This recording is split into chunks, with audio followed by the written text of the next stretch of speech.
Dalam video kali ini, kami dari kelompok 11 akan menjelaskan materi mengenai statistik non-parametrik untuk data berperingkat. Sebelumnya, perlu teman-teman ketahui beberapa pokok materi yang akan kami jelaskan dalam video ini. Yang pertama, teori mengenai statistik non-parametrik. Yang kedua, data berperingkat. Yang ketiga, teori dan pembahasan soal uji tanda. Yang keempat, teori dan pembahasan soal mengenai uji peringkat bertanda Wilcoxon. Yang kelima, teori dan pembahasan soal mengenai uji Kruskal-Wallis.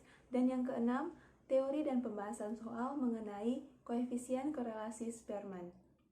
Selanjutnya untuk materi pertama akan dijelaskan oleh teman saya Bonika Rida. Pengertian statistik non-parametrik. Statistik non-parametrik adalah statistik bebas sebaran atau tidak mensyaratkan bentuk sebaran parameter populasi baik normal atau tidak. Selain itu, statistik parametrik juga biasanya menggunakan skala pengukuran sosial, yakni nominal dan ordinal, yang umumnya tidak berdistribusi normal. Perbedaan statistik parametrik dan statistik non-parametrik. Yang pertama, statistik parametrik memerlukan asumsi distribusi dari data yang digunakan. Biasanya, distribusi data yang diperlukan adalah distribusi normal, sedangkan statistik non-parametrik tidak memerlukan asumsi distribusi sehingga sebaran data bebas. Yang kedua, statistik parametrik memerlukan jenis data bersifat metrik atau kuantitatif. Bisa dikatakan juga bahwa data yang digunakan hanya data dalam bentuk data interval atau rasio, sedangkan statistik non-parametrik memerlukan data metrik atau kuantitatif dan non-metrik atau kualitatif, atau bisa dikatakan dalam bentuk data nominal, ordinal, interval, atau rasio. Yang ketiga, biasanya data yang digunakan dalam statistik parametrik lebih atau sama dengan 30 atau data berukuran besar. Sebab data yang lebih atau sama dengan 30 diasumsikan mengikuti teorema limit pusat atau central limit teorema. Sedangkan jumlah data yang digunakan dalam statistik non-parametrik adalah kurang dari 30. Keunggulan statistik non-parametrik. Yang pertama, tidak membutuhkan asumsi normalitas. Yang kedua, secara umum metode statistik non-parametrik lebih mudah dikerjakan dan lebih mudah dimengerti jika dibandingkan statistik parametrik. Yang ketiga, statistik non-parametrik dapat digantikan data numerik atau nominal dengan jenjang atau ordinal. Yang keempat, kadang-kadang pada statistik non-parametrik tidak dibutuhkan urutan atau jenjang secara formal karena sering dijumpai hasil pengamatan yang dinyatakan dalam data kualitatif. Yang kelima, pengujian hipotesis pada statistik non-parametrik dilakukan secara langsung pada pengamatan yang nyata. Yang keenam, walaupun pada statistik non-parametrik tidak terikat pada distribusi normal populasi, tetapi dapat digunakan pada populasi berdistribusi normal.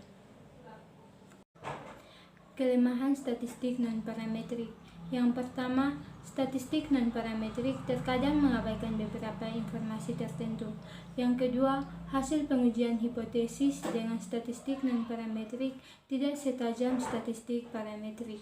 Yang ketiga, hasil statistik non-parametrik tidak dapat diekstrapolasikan ke populasi studi seperti pada statistik parametrik. Hal ini dikarenakan statistik non-parametrik mendekati eksperimen dengan sampel kecil dan umumnya membandingkan dua kelompok tertentu. Data berperingkat. Secara sederhana, data berperingkat dapat diartikan sebagai data yang bertingkat. Uji hipotesis dengan data berperingkat tidak menggunakan data real, akan tetapi menggunakan data peringkatnya. Uji data berperingkat tidak menggunakan persyaratan yang ketat, sebagaimana dalam statistik parametrik. Dalam kehidupan nyata, tidak semua data dinominalkan. Untuk mengukurnya, kita harus melakukan pemeringkatan. Contohnya, dalam mengukur tingkat kepandaian, kecantikan, kemakmuran, dan sebagainya. Langsung saja, yang pertama terkait uji tanda. Uji tanda atau sign test merupakan uji statistik non-parametrik yang sederhana dan merupakan uji non-parametrik yang paling awal digunakan. Dinamakan uji tanda karena hasil pengamatan didasarkan atas tanda positif atau negatif dan bukan pada besarnya nilai numerik. Uji tanda berfungsi pada penelitian di mana yang pertama, pengukuran kuantitatif tidak mungkin atau tidak dapat dilakukan. Lalu yang kedua, unit observasi adalah data pasangan yang masih mungkin ditentukan tingkatannya berdasarkan hubungan antara kedua pasangan. Lalu yang ketiga, dapat diterapkan pada kasus dua sampel berhubungan dengan asumsi bahwa terjadinya karena adanya dua kondisi yang berbeda. Nah, selanjutnya terkait prinsip-prinsip uji tanda. Prinsip-prinsip uji tanda yang perlu kita ketahui ada 3 poin utama. Yang pertama adalah variabel yang diamati memiliki selisih distribusi observasi. Lalu yang kedua, unit observasi tidak selalu ditarik dari satu populasi yang sama, tetapi pasangan observasi tersebut bisa berasal dari populasi yang berbeda. Lalu yang ketiga, tiap subjek dipasangkan sedemikian rupa sehingga memberi kesamaan ciri tertentu dan berlaku sebagai pengontrol terhadap dirinya sendiri. Berikutnya tentang syarat penggunaan uji tanda. Nah, syarat penggunaan uji tanda ini yang pertama yaitu pasangan hasil pengamatan yang sedang dibandingkan bersifat independen, artinya bersifat bebas. Nah, yang kedua, masing-masing pengamatan dalam tiap pasang terjadi karena pengaruh kondisi yang serupa. Lalu yang ketiga, pasangan yang berlainan terjadi karena kondisi yang berbeda. Baik, selanjutnya adalah prosedur pelaksanaan uji tanda dengan sampel kecil. Nah, untuk prosedur-prosedur ini harus kita kuasai atau harus kita pahami betul agar ketika kita mendapatkan soal atau mengerjakan sebuah soal kita tidak mengalami kesulitan. Nah, prosedur-prosedur yang ada ini yang pertama adalah menyatakan hipotesis nol dan hipotesis alternatif. Dan yang kedua adalah memilih taraf nyata. Misalnya 5%, 1%, dan juga 10%, begitupun seterusnya. Lalu yang ketiga, menghitung frekuensi tanda. Keempat, menentukan tanda beda antara pasangan observasi. Nah, kelima ini yaitu menentukan probabilitas hasil sampel yang diobservasi. Nah, yang paling terakhir di sini adalah penarikan kesimpulan. Nah, di sini sudah ada contoh soal terkait materi yang sudah saya jelaskan yaitu uji tanda. Baik, di sini saya akan bacakan soalnya. Nah, nilai rasa oleh 10 konsumen ayam goreng yang dimasak dengan resep lama dan ayam goreng yang dimasak dengan resep baru. 10 menunjukkan rasa sangat enak dan 1 menunjukkan rasa yang sangat tidak enak. Lalu di sini ada data-datanya, yaitu ada 4 kolom terdiri dari kolom konsumen, kolom resep lama, resep baru, dan juga tanda pendekatan. Di sini pun ada baris-barisnya, di mana di sini ada baris di bagian konsumen ini merupakan nama-nama dari konsumen. Selanjutnya, nah di sini N kita adalah jumlah observasi yang relevan. Nah, jumlah tanda positif ditambah dengan jumlah tanda negatif pada kolom tanda pendekatan. Nah, di sini pada kolom tanda pendekatan ini ada 6 tanda positif dan juga ada 2 tanda negatif. Jika dijumlahkan 6 tambah 2, maka hasil yang kita dapatkan adalah 8.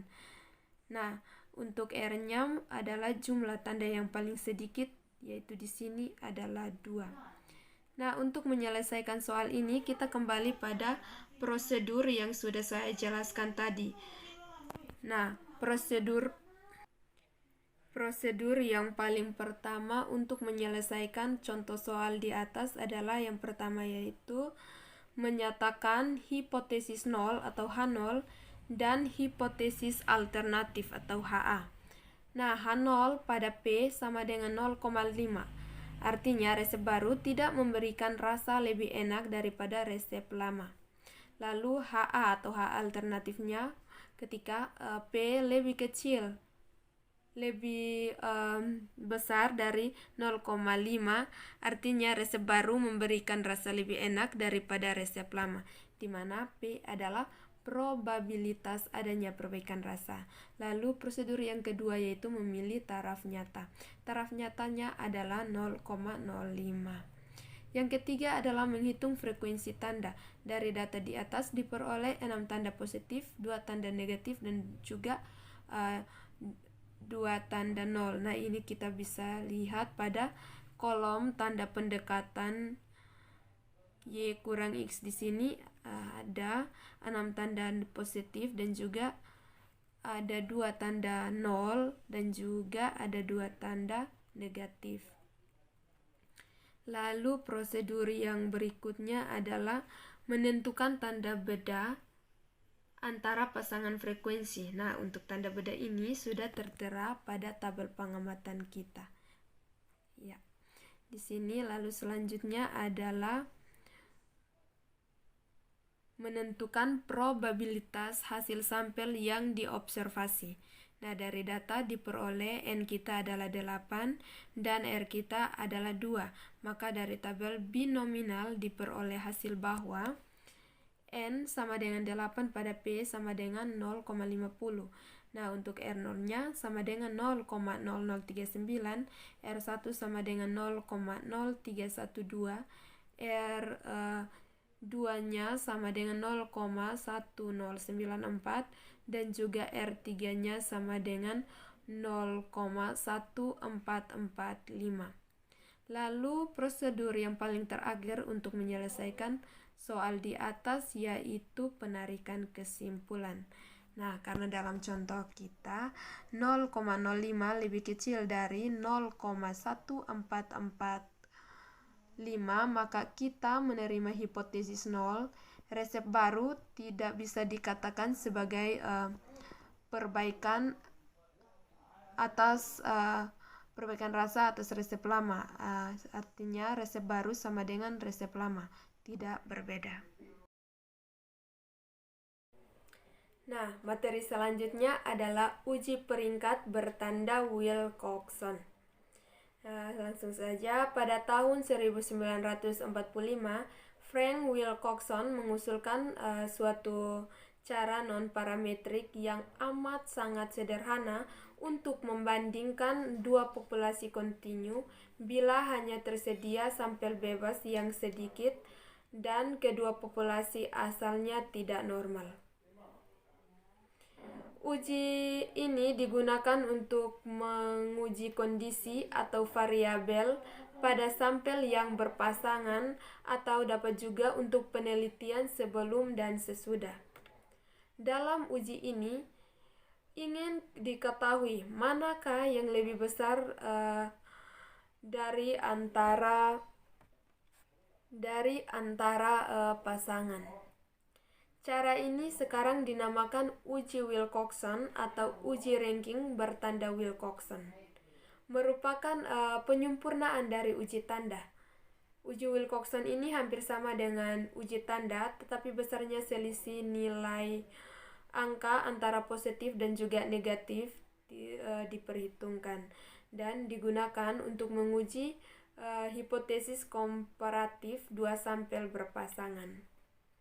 Uji Wilcoxon ini lebih peka daripada uji tanda dalam menentukan perbedaan antara rataan. Jika sampel berpasangan lebih besar dari 25, maka distribusinya dianggap akan mendekati distribusi normal. Selanjutnya mengenai asumsi-asumsi. Nah, di sini yang pertama menggunakan data berpasangan dan berasal dari populasi yang sama. ini sama dengan tujuan dari uji T berpasangan. Lalu yang kedua, setiap pasangan dipilih secara acak dan independen, artinya bebas. Nah, maksudnya ini dalam pengambilan sampel tidak subjektif atau asal ambil, tetapi beraturan. Dan juga pengambilan sampelnya secara acak. Nah, yang ketiga, skala pengukurannya minimal ordinal. Nah, dan tidak butuh asumsi normalitas. Inilah yang membedakan dengan uji T berpasangan. Di sini ada dua keadaan dalam menggunakan Wilcoxon. Pertama, ketika data yang digunakan ordinal, maka pakai Wilcoxon. Kasus kedua, ketika datanya itu interval atau rasio, maka pertama kali yang harus kita lakukan yaitu melihat dulu apakah normal atau tidak. Kalau normal pakai uji T berpasangan, dan jika tidak normal baru dipakai Wilcoxon atau uji peringkat bertanda Wilcoxon. Lalu selanjutnya yang terkait langkah-langkah pengujian. Nah, langkah-langkah pengujian ini yang pertama, berikan jenjang atau rank untuk tiap beda dari pasangan pengamatan sesuai dengan besarnya, dari yang terkecil sampai terbesar tanpa memperhatikan tanda dari beda itu atau nilai beda absolut. Lalu yang kedua, bila ada dua atau lebih beda yang sama, maka jenjang untuk tiap beda itu adalah jenjang rata-rata. Ketiga, bubuhkan tanda positif ataupun negatif pada jenjang untuk tiap beda sesuai dengan tanda dari beda itu. Beda 0 tidak diperhatikan. Lalu yang keempat, jumlahkan semua jenjang bertanda positif atau negatif, tergantung dari mana yang memberikan jumlah. Yang lebih kecil setelah tandanya dihilangkan. Notasi jumlah jenjang yang lebih kecil itu ini dengan T. Lalu yang kelima adalah bandingkan nilai T yang diperoleh dengan nilai T uji Wilcoxon. Hipotesisnya, H0 dua populasi adalah sama, H1 dua populasi tidak sama. Artinya, sesuai dengan tujuan, yaitu ingin melihat apakah ada perbedaan atau tidak antara populasi sesuai dengan tujuan kita. Nah, jawabannya itu ada dua, yaitu antara kedua populasi sama atau tidak. Jawaban diperoleh dari uji yang akan digunakan. Lalu materi selanjutnya yaitu terkait kaidah keputusan. Nah, H0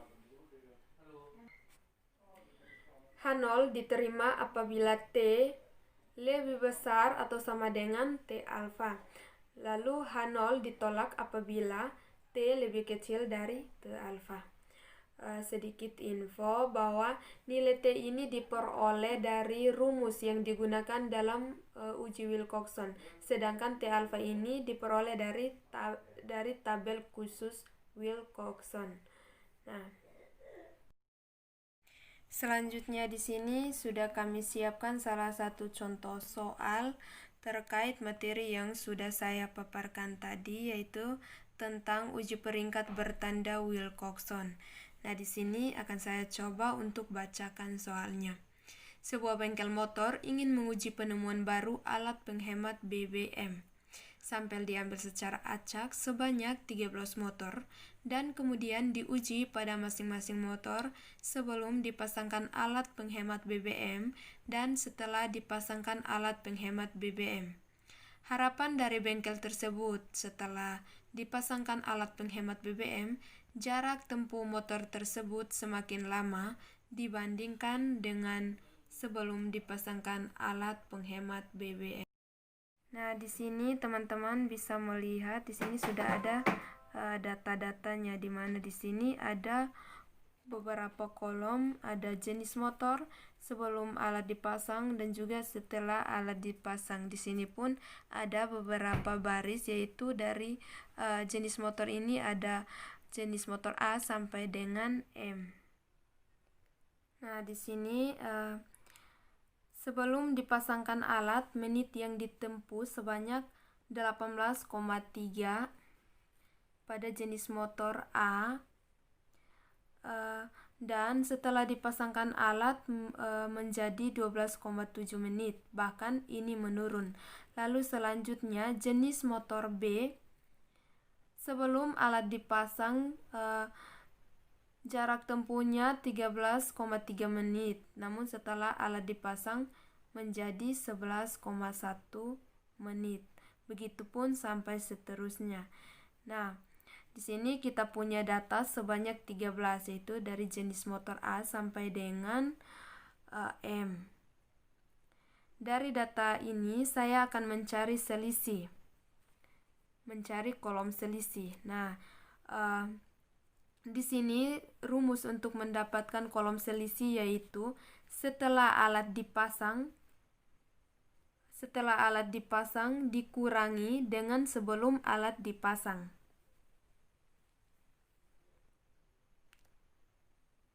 Kenapa setelah alat dipasang dikurangi dengan sebelum alat dipasang? Karena di sini bengkel tersebut menginginkan setelah alat itu dipasang jarak tempuhnya semakin lama dibandingkan dengan sebelum alat ini dipasang, sehingga kita akan melakukan pengurangan setelah alat ini dipasang dikurangi sebelum alat ini dipasang.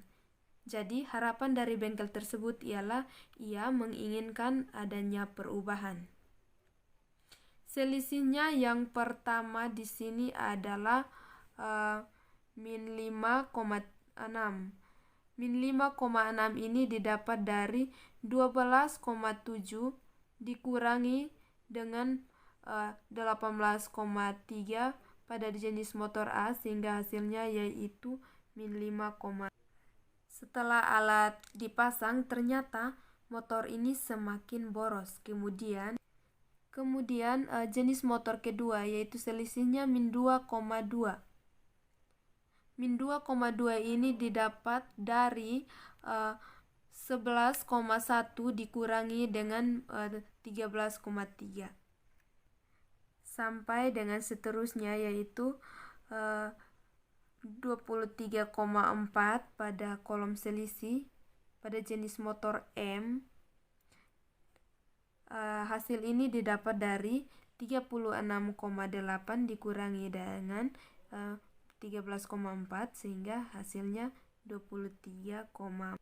Nah, teman-teman, satu kolom tambahan telah kita dapatkan. Lalu saya akan coba menambahkan satu kolom lagi, yaitu kolom absolut. Kolom absolut ini merubah tanda negatif pada kolom selisih menjadi tanda positif. Jadi semua harus bertanda positif pada kolom absolut ini. Nah, dari kolom absolut ini kita akan menentukan rankingnya. Apakah ranking 1, 2, 3 sampai dengan ranking ke-13. Nah, di sini coba kita perhatikan sama-sama min 5,6. Min 5,6 pada jenis motor A setelah masuk pada kolom absolut berubah tanda menjadi 5,6. Dan di kolom absolut ini tanda minusnya hilang, begitupun seterusnya. Langkah selanjutnya saya akan memberikan ranking. Ranking di sini akan ditentukan dari angka yang paling terkecil hingga angka yang paling besar atau tertinggi. Nah, di sini untuk angka yang paling terkecil masuk sebagai ranking 1. Teman-teman, kita lihat bersama pada kolom absolut. Kita perhatikan angka terkecil di sini adalah 0,1. Adalah 0,1, maka 0,1 ini menjadi ranking 1. Kemudian kecil yang kedua adalah 1, merupakan ranking kedua. Selanjutnya 1,2 masuk sebagai ranking ketiga sampai dengan angka 23,4 masuk sebagai ranking ke-13. Nah, teman-teman, dari tabel tersebut saya akan mencari W min W plus dan juga W, di mana W min ini merupakan Wilcoxon minus dan juga W plus ini merupakan Wilcoxon positif. Nah, cara mencarinya sangat mudah sekali. Kita akan fokus pada tanda negatif yang ada pada kolom selisih. Karena di sini W min, W minus, maka saya akan fokus pada selisih yang negatif. Selisih yang negatif di sini ada 3, yaitu min 5,6, min 2,2, dan juga min 1,2.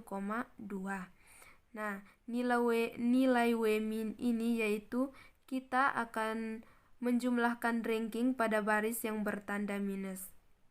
Yang bertanda minus di sini adalah angka 8, 5, dan juga 3. Saya jumlahkan maka akan menjadi 16. Angka 16 ini didapatkan dari 8 tambah 5 tambah 3. Lalu bagaimana dengan W plus atau W positif? Caranya sama, kita fokus pada tanda positif yang ada pada kolom selisih, kemudian kita jumlahkan rankingnya, maka kita dapatkan 75. 75 ini didapatkan dari ranking yang bertanda positif pada kolom selisih. Kemudian kita jumlahkan rankingnya, maka kita dapatkan 75. Teman-teman, 75 ini didapatkan dari ranking yang bertanda positif pada kolom selisih, kemudian kita jumlahkan rankingnya, maka kita dapatkan 75 sebagai hasilnya. Lantas, W-nya berapa? Nah, W-nya di sini adalah 16. Lah, 16 ini didapatkan dari mana? Nah, 16 ini merupakan nilai yang terkecil di antara W min dan juga W plus. Maka nilai terkecil di antara W min dan juga W plus ini adalah 16. Maka saya masukkan 16 sebagai W-nya. Lalu selanjutnya kita akan mencari W kritis. Cara untuk mencarinya kita menggunakan tabel. Karena jumlah N kita adalah 13 atau jenis motor ada 13, alfa yang kita gunakan sebanyak 0,05. Maka di sini kita cari 0,05 pada baris ke-13. Saya dapatkan angka 17. Untuk titik kritisnya, tolak H0 ketika W hitung lebih besar dari W tabel. Terima H0 ketika W hitung lebih kecil atau sama dengan W tabel. Jadi di sini W hitung kita adalah 16 dan W tabel kita adalah 17. Maka 16 lebih kecil dari 17, maka terima H0. Jadi saya dapatkan tidak ada perbedaan sebelum alat tersebut dipasang dan setelah alat tersebut dipasang. Jadi meskipun alat itu dipasang ataupun tidak dipasang, tidak ada efek atau tidak ada perubahan apapun. Baik, saya akan perjelas lagi. Artinya motor tersebut entah dipasangkan alat atau tidak dipasangkan alat sama saja, tidak ada yang berubah, tidak ada perbedaan.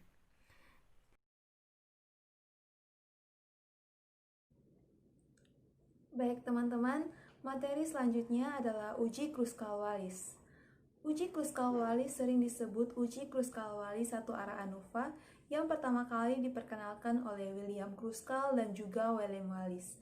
Nah, uji ini merupakan salah satu teknik statistik non-parametrik untuk menguji cast sampel yang tidak berpasangan. Uji ini digunakan untuk membuat perbandingan antara dua atau lebih variabel kuantitatif berbentuk ranking di mana sampelnya independen. Independen yang dimaksud yaitu sampel di tiap kategori harus bebas satu sama lain, yaitu tidak boleh ada sampel yang berada pada dua kategori atau lebih. Uji ini digunakan sebagai alternatif one-way ANOVA, di mana ketika asumsi kenormalan tidak dipenuhi. Uji ini merupakan pengembangan dari uji Mann-Whitney, yang di mana variabel yang digunakan dalam uji Kruskal-Wallis lebih daripada 2 variabel. Selanjutnya, asumsi-asumsi data yang digunakan dalam uji Kruskal-Wallis. Yang pertama, data untuk analisis terdiri atas case sampel acak, yang di mana data tersebut berukuran N1, N2, sampai NK. Pengamatan-pengamatan bebas baik dalam maupun di antara sampel-sampel. Dengan catatan, variabel yang diamati bersifat kontinu, skala yang digunakan setidaknya ordinal, dan populasi-populasi identik kecuali dalam hal lokasi yang mungkin berbeda untuk sekurang-kurangnya satu populasi. Baik, selanjutnya langkah-langkah pelaksanaan uji Kruskal-Wallis. Langkah pertama, masukkan skor penelitian ke dalam tabel dengan kelompok K atau kelompok sampel. Yang kedua, tentukan ranking untuk seluruh sampel dari 1 sampai N untuk skor terbesar. Jika ada angka yang kembar, maka buatlah ranking rata-ratanya. Yang ketiga, jumlahkan ranking tersebut untuk masing-masing kolom.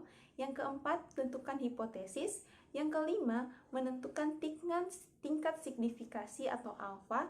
Yang keenam, menghitung statistik uji dengan rumus H sama dengan 12 per N kapital dikali N kapital plus 1 sigma K sampai I RI kuadrat dibagi NI dikurang 3 dikali N kapital tambah 1 dengan RI sama dengan jumlah peringkat untuk contoh ke I, NI jumlah pengamatan pada contoh ke I, dan N kapital sama dengan total pengamatan. Yang ketujuh, yang terakhir, daerah kritis dan kesimpulan. Jika K sama dengan 3 dan NI kurang sama dengan 5, maka gunakan tabel Kruskal-Wallis. Tolak H0 jika HC lebih besar daripada H alpha. Jika NI lebih besar daripada 5, maka gunakan tabel Chi kuadrat dengan diferensi sama dengan K kurang 1. Tolak H0 jika HC lebih besar dari X pangkat 2A dibagi K kurang 1. Selanjutnya kita masuk pada contoh soal. Misalkan seorang guru olahraga ingin mengetahui mengenai minat muridnya menjadi atlet olahraga. Diasumsikan bahwa anak-anak yang memiliki minat baik di olahraga akan mendapatkan nilai yang baik dan memiliki peluang untuk menjadi atlet olahraga yang lebih besar. Terdapat 3 kelompok murid yang dibedakan berdasarkan minat, yaitu murid yang hanya menyukai mata pelajaran ilmiah, murid yang menyukai pelajaran ilmiah dan olahraga, dan murid yang hanya menyukai bidang olahraga. Guru tersebut pun mengambil 14 sampel anak yang dibagi menjadi 3 kategori, yaitu olahraga, ilmiah, dan keduanya. Dikatakan uji dengan taraf nyata 5% apakah terdapat perbedaan antara bidang olahraga, bidang ilmiah, dan keduanya. Kita masuk pada penyelesaian. Langkah yang pertama, membuat ranking untuk setiap observasi di dalam kelompok. Teman-teman bisa lihat pada tabel. Dalam tabel tersebut terdapat 3 kategori data yang telah dirangkum, yaitu ada olahraga, ilmiah, dan juga keduanya. Masing-masing data tersebut kemudian digabungkan dan diberi ranking dari nilai yang paling terkecil sampai pada nilai yang terbesar. Bisa dilihat bahwa nilai 61 pada kategori olahraga merupakan nilai yang paling terkecil, sehingga diberikan peringkat yang pertama. Sedangkan angka 166 pada kelompok kategori keduanya merupakan nilai yang paling tertinggi dalam semua data tersebut, maka diberikan peringkat paling tinggi yaitu peringkat 14. Selanjutnya, kita menjumlahkan ranking dari masing-masing kategori. Pada kategori olahraga, ranking yang diperoleh sebanyak 22, pada kategori ilmiah sebanyak 37, pada kategori keduanya sebanyak 46. Langkah kedua, menentukan hipotesis. Dengan asumsi H0 artinya tidak terdapat perbedaan antara nilai tengah kelompok murid dari ketiga kategori tersebut, dan H1 apabila terdapat perbedaan dari nilai tengah kelompok murid tersebut. Langkah yang ketiga yaitu menentukan taraf signifikan. Taraf signifikan atau alfa sama dengan 5%. Selanjutnya, menghitung nilai statistik uji. Diketahui N1 sama dengan 5, N2 sama dengan 5, dan N3 sama dengan 4, sedangkan kategori sama dengan 3. maka kita bisa memasukkannya ke dalam rumus H sama dengan 12 dibagi N kapital dikali N kapital ditambah 1 dikali sigma RI kuadrat dibagi NI dikurang 3 dikali N plus 1. H sama dengan 12 per 14 dikali 14 ditambah 1. 14 ini merupakan jumlah data amatan dalam kelompok data tersebut. Kemudian 22 dipangkatkan 2. 22 ini merupakan jumlah ranking dari kategori pertama, yaitu kategori olahraga, kemudian dikuadratkan dibagi banyaknya data amatan sebanyak 5, maka 22 dikuadratkan dibagi 5, ditambah 37 kuadrat dibagi 5. 37 ini merupakan jumlah ranking dari kategori yang kedua, yaitu ilmiah, ditambah 46 kuadrat dibagi 4. 46 ini merupakan jumlah ranking dari kategori yang ketiga dibagi dengan 4 banyaknya data amatan pada kategori ketiga. Dikurang 3 dikali 14 ditambah 1. Kemudian kita masukkan H sama dengan 12 dibagi 210 dikali 96,8 ditambah 273,8 ditambah 529 dikurang 45. H sama dengan 51,4057142472 dikurang 45. H sama dengan 6,4057142472. Maka dibulatkan H menjadi 6,4. Langkah terakhir adalah menentukan kesimpulan. Karena N1 sama dengan 5, N2 sama dengan 3, dan N3 sama dengan 4, maka kita dapat menggunakan tabel Kruskal-Wallis. Nah, ini dia tabel Kruskal-Wallis.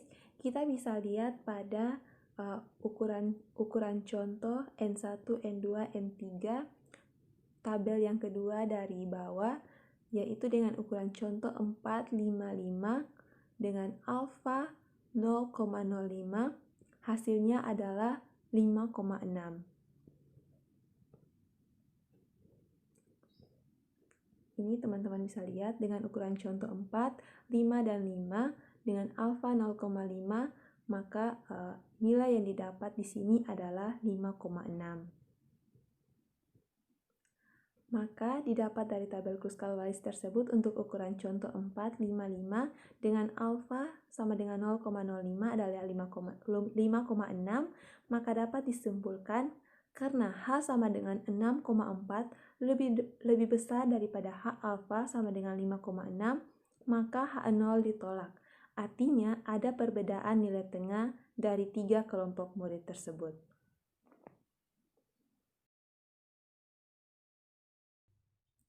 Materi selanjutnya adalah koefisien korelasi Spearman. Koefisien korelasi Spearman merupakan statistik non-parametrik. Statistik ini merupakan suatu ukuran asosiasi atau hubungan yang dapat digunakan pada kondisi satu atau kedua variabel yang diukur adalah skala ordinal atau berbentuk ranking, atau kedua variabel adalah kuantitatif namun kondisi normal tidak terpenuhi. Simbol dari koefisien korelasi Spearman dilambangkan dengan RS. Baik, selanjutnya langkah pengujian koefisien korelasi Spearman. Yang pertama, memberikan peringkat atau rank dari 1 sampai N pada tiap variabel. Jika data yang memiliki nilai yang sama, maka diberikan peringkat yang sama, yaitu rata-rata peringkat. Yang kedua, menghitung selisih ranking dari kedua variabel atau DI, dan kemudian selisih tersebut dikuadratkan. Yang ketiga, menghitung nilai koefisien korelasi Spearman dengan rumus RS sama dengan 1 kurang 6 sigma N sampai I dikali DI kuadrat dibagi N dikali N kuadrat dikurang 1, di mana RS ini merupakan koefisien korelasi Spearman, D sama dengan beda ranking antara variabel bebas atau X dan variabel terikat atau Y, dan N sama dengan banyaknya data amatan. Selanjutnya, contoh soal mengenai koefisien korelasi Spearman. Berikut ini disajikan data skor motivasi kerja dan skor kinerja dari karyawan suatu perusahaan. Bisa dilihat pada tabel, ada 10 orang karyawan, yaitu karyawan A sampai dengan karyawan J, dengan skor motivasi kerja dan skor kinerja. Skor motivasi kerja ditentukan sebagai variabel bebas atau X, dan skor kinerja ditentukan sebagai variabel terikat atau Y. Selanjutnya, penyelesaian. Langkah pertama, memberikan peringkat pada tiap variabel. Teman-teman bisa lihat pada tabel tersebut, ada 10 orang karyawan dengan masing-masing skor motivasi kerja dan juga skor kinerja. Pertama-tama yang harus kita tentukan yaitu rank X dengan melihat skor yang paling besar pada skor motivasi kerja. Skor yang paling besar adalah 4,6, maka 4,6 ditentukan sebagai peringkat pertama. Kemudian yang kedua ada 4,5, maka ditentukan sebagai peringkat kedua. Kemudian ada 4,4 menempati peringkat ketiga. Kemudian selanjutnya 4,2 menempati peringkat keempat. Kemudian ada 3,9. Di sini terdapat 3 angka yang sama, yaitu 3,9 pada karyawan B, karyawan E, dan juga karyawan J. Nah, untuk menentukan ranknya, diketahui bahwa ketiga data tersebut akan menempati rank ke-5, ke-6, dan juga ke-7. Nah, untuk memberikan peringkat yang sama pada ketiga data tersebut, maka kita perlu menjumlahkan 5 ditambah 6 ditambah 7 dibagi 3. 5 yaitu peringkat ke-5, peringkat ke-6, dan peringkat ke-7 kita jumlahkan, dan kemudian kita bagi dengan 3, yaitu banyaknya jumlah data. Maka diperoleh 6 sebagai ranking untuk data 3,9. Selanjutnya ada data 3,8 menempati ranking ke-8, karena tadi kita sudah menentukan 3,9 itu menempati ranking 5, 6, dan 7, maka selanjutnya 3,8 menempati ranking yang ke-8. Kemudian ada 3,7 menempati ranking ke-9 dan 3,5 menempati ranking ke-10. Selanjutnya kita menentukan ranking untuk skor kinerja atau Y. Pada data tersebut, 82 merupakan angka yang paling tinggi sehingga masuk dalam peringkat yang pertama. Kemudian selanjutnya ada 81 sebagai peringkat yang kedua. Kemudian ada angka 80. Di sini terdapat 2 angka yang sama, yaitu angka 80 pada karyawan E dan juga karyawan H. Maka kita perlu menentukan rata-rata peringkatnya dengan menjumlahkan 3 ditambah 4. Karena kedua data ini menempati ranking 3 dan juga 4, maka kita menjumlahkan 3 dan 4. 3 ditambah 4 dibagi 2. 2 yaitu banyaknya data tersebut. Maka didapat 3,5. Maka angka 80 pada skor kinerja menempati peringkat 3,5. Selanjutnya ada angka 78. Karena tadi sudah menentukan peringkat sampai pada peringkat yang keempat, maka 78 ini menempati peringkat yang kelima. Kemudian ada angka 77. Di sini terdapat 3 angka yang sama pada karyawan C, karyawan I, dan juga karyawan J. Maka tadi sudah sampai pada peringkat 5, maka selanjutnya ketiga data ini menempati peringkat 6, 7, dan juga 8. Maka kita jumlahkan 6 ditambah 7 ditambah 8 dibagi 3. Maka hasilnya 7, sehingga angka 77 ini menempati ranking yang ke-7. Selanjutnya ada angka 75. Di sini terdapat 2 angka 75 pada karyawan D dan juga karyawan F. Maka perlu kita jumlahkan keduanya. Tadi sampai pada ranking 8, maka kedua data ini menempati ranking 9 dan juga 10. Maka 9 ditambah 10 dibagi 2 sama dengan 9,5. Maka ranking 75, angka 75 ini menempati ranking 9,5. Selanjutnya kita akan menghitung selisih ranking dan kemudian kita kuadratkan. Di sini disimbolkan sebagai D. D ini merupakan selisih antara rank X dan juga rank Y. Misalkan pada karyawan C, rank X sebanyak 4 dan rank Y sebanyak 7, maka dikurangi 4 dikurang 7 hasilnya minus 3. Kemudian minus 3 tersebut dikuadratkan menjadi 9.